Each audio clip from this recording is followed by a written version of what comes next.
Hello everyone. Welcome to my second lecture on electrostatics. Now I am going to tell you the topic, the electrostatics. So electrostatics is a branch of physics dealing with the charges at rest and their properties. That is electrostatics.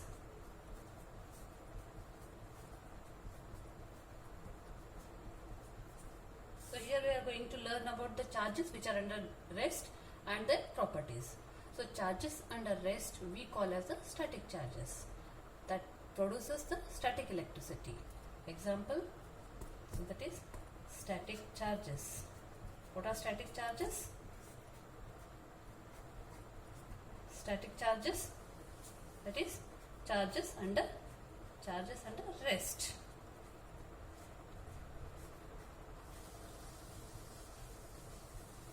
So we are going to learn about the charges under rest. So those are called the static charges and the properties of them under the heading electrostatics. So example, the electricity produces by rubbing the amber with fur, we are going to get the static charges. That is by rubbing amber with fur. So electrostatics is what? The study of the charges under a rest. Now, here in this chapter, the important law we are going to learn is Coulomb's law. That is Coulomb's law.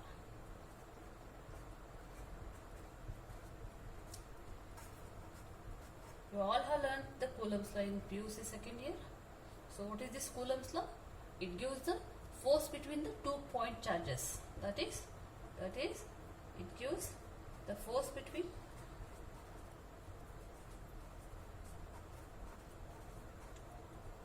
two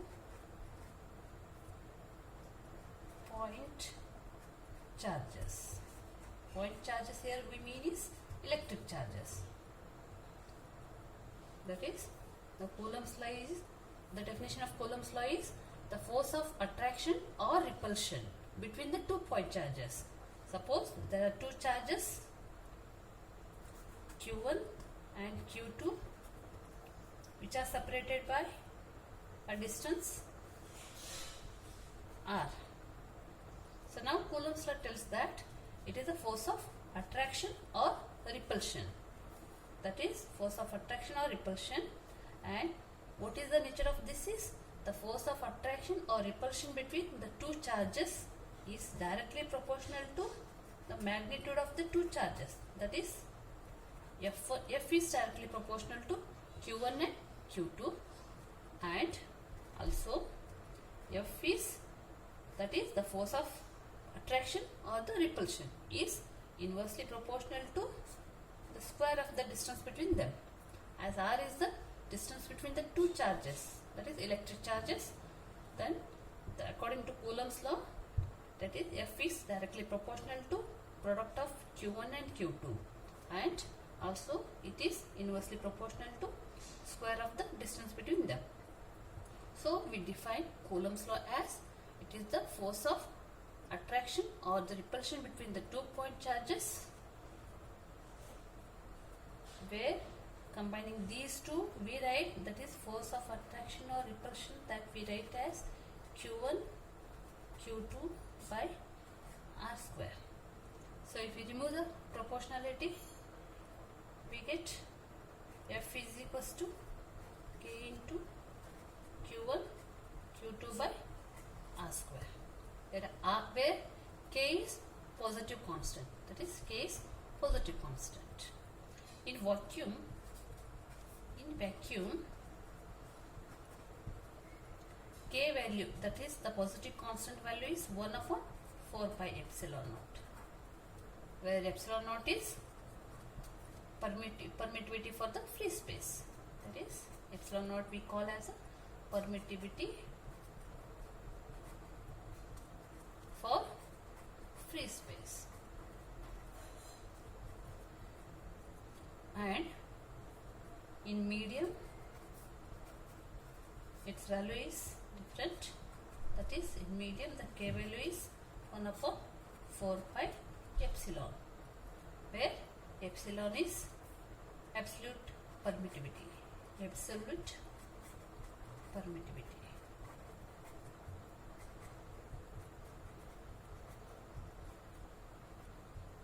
And also you know the relation between epsilon and epsilon 0, that is epsilon r into epsilon 0, where epsilon r is the relative permittivity and the value of 1 upon 4 pi epsilon is, as it is constant, its value is, that is k is equals to 1 upon 4 pi epsilon 0, that is k value in vacuum, it is nearly equals to 9 into 10 raised to 9 unit is Newton meter square Coulomb square. Okay, so this is the expression for the Coulomb's law. 1 upon 4 pi epsilon naught, that is F is equals to, that is force of attraction or repulsion between the 2 point charges is equals to 1 upon 4 pi epsilon naught Q1 Q2 by R square. So this is the Coulomb's law expression. So now we are going to learn about the next topic is electric field. That is electric field.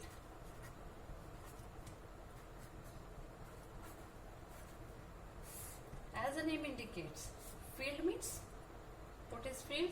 Field is space, the space around. So electric field we mean here is the region of space around a charge. That is, if we kept the charge in a space, the region around that is, we call it as a electric field. So it is what? The electric field we define as the region of space. Region of space. Region of space around a charge. Around a charge. Right?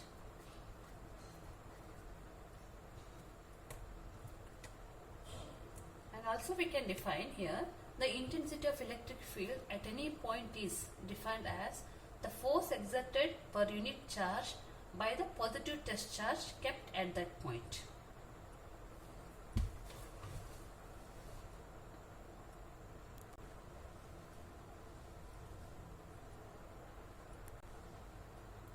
So that is the expression for the intensity of the electric force, that is E is equals to limit as Q tends to 0 F divided by Q0. Next we are going to learn about the electric lines of force. Electric lines of force.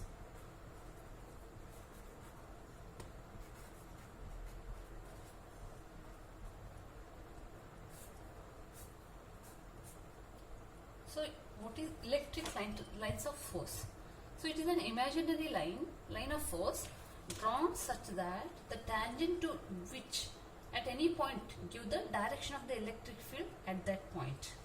So that is it is an imaginary line. We call that line of force as an imaginary line. Imaginary line. Imaginary line. That is electric lines of force we define as the imaginary line of force. Imaginary line of force. Where this imaginary line of force is drawn such that the tangent to which at any point gives the direction of the electric field at that point. So as you know that there are two kinds of charges. One is positive charge and the other one is negative charge. So positive charge moves in the direction of the electric field and the negative charge moves in the opposite direction of the electric field. So we represent the uniform electric field by the electric lines of force as like this. So this gives you the uniform direction of uniform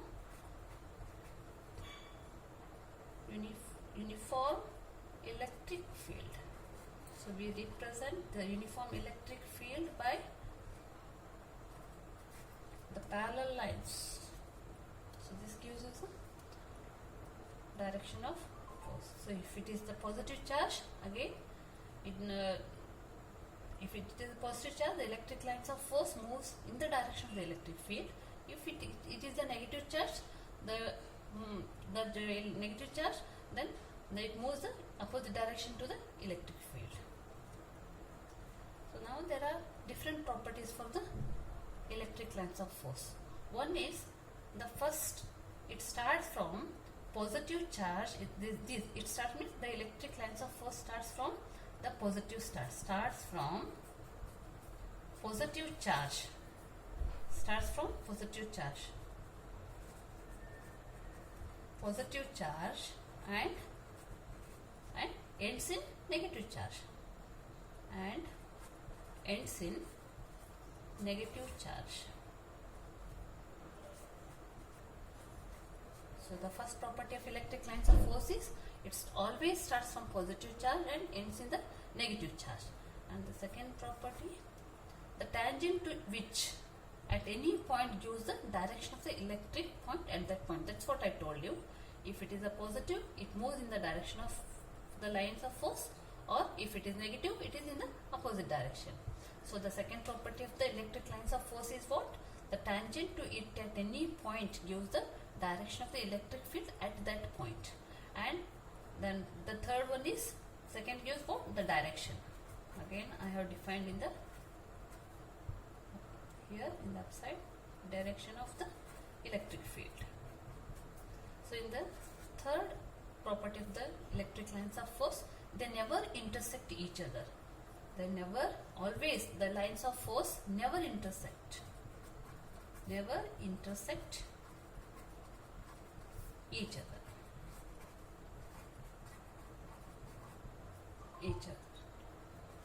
The fourth one is, they always enter or emerge normal to the surface of the charge of a conductor. That is, they always enter. They always enter or emerge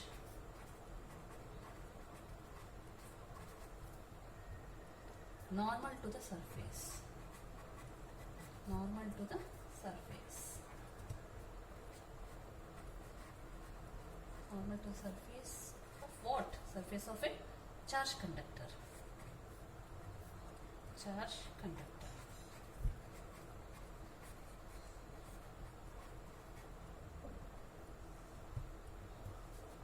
And the last one is, the fifth one is, they are very close together in the strong electric field. If the electric field is very strong, then these lines of force are very close. Then these lines of force are very close together. Otherwise means if the electric field is weak, then they are far away.